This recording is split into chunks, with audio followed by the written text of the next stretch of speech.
Assalamualaikum warahmatullahi wabarakatuh.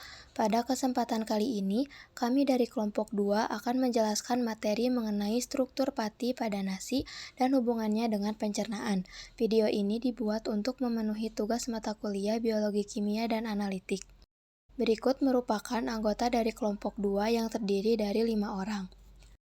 Nasi merupakan makanan pokok yang hampir selalu dikonsumsi masyarakat Indonesia dalam kehidupan sehari-hari. Nasi menjadi sumber utama energi bagi tubuh karena mengandung karbohidrat. Secara biokimia, nasi mengandung pati yang merupakan karbohidrat kompleks yang tersusun atas amilosa dan amilopektin. Nasi yang dikonsumsi tidak langsung digunakan tubuh, tetapi harus melalui proses pencernaan, di mana pati akan dipecah oleh enzim pencernaan, yaitu amilase, pada mulut dan usus, hingga menjadi glukosa agar dapat diserap oleh usus.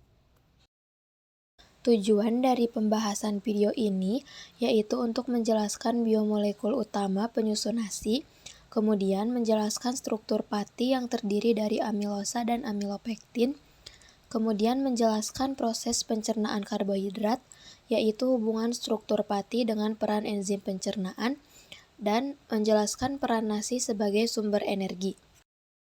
Pada bagian ini, saya akan menjelaskan mengenai biomolekul utama, yaitu pati. Pati merupakan salah satu jenis karbohidrat yang banyak ditemukan pada bagian tanaman seperti biji, umbi, batang, dan akar. Dalam bidang farmasi, pati sering dimanfaatkan karena bersifat alami, mudah diperoleh, tidak toksik, dan ramah lingkungan.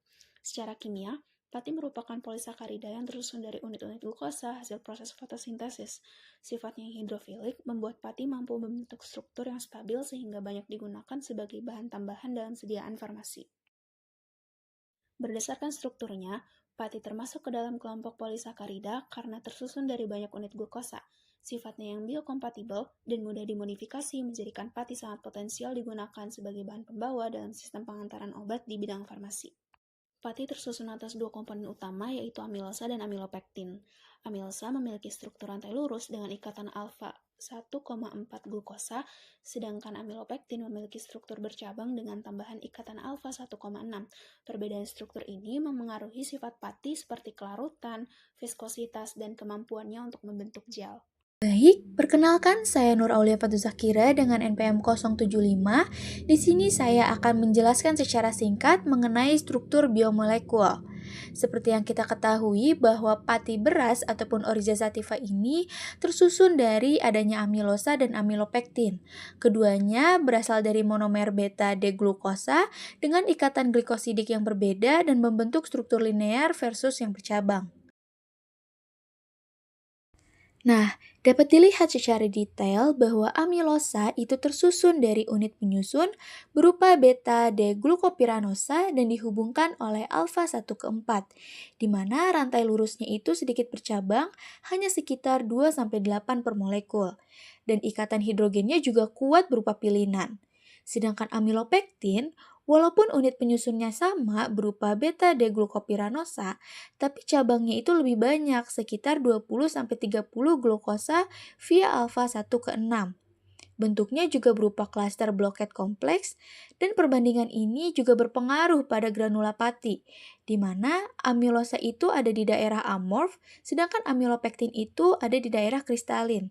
Sehingga hasilnya, nasi itu lebih tinggi amilosa, sedangkan ketan itu lebih dominan amilopektin.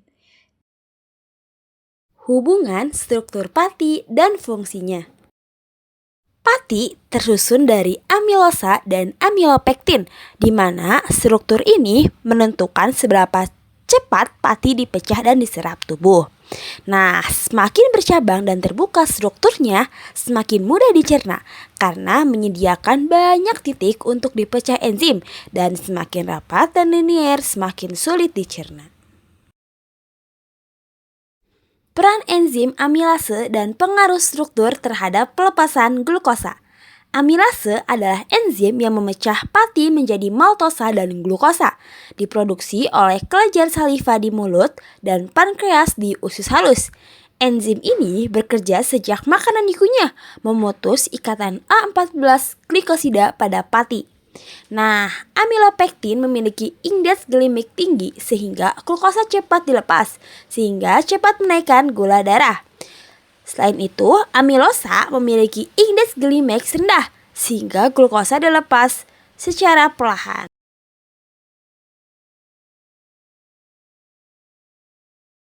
Nasi merupakan makanan pokok yang mengandung pati sebagai sumber karbohidrat utama. Saat dikonsumsi, pati dicerna oleh enzim pencernaan menjadi glukosa. Glukosa ini kemudian diserap ke dalam darah dan meningkatkan kadar gula darah. Pada nasi putih, kandungan amilopektin yang tinggi membuat pati lebih cepat dicerna, sehingga kenaikan gula darah terjadi lebih cepat. Glukosa hasil pencernaan pati berfungsi sebagai sumber energi utama sel. Melalui proses respirasi seluler, glukosa diubah menjadi ATP yang digunakan tubuh untuk menjalankan berbagai aktivitas, serta menjaga stamina.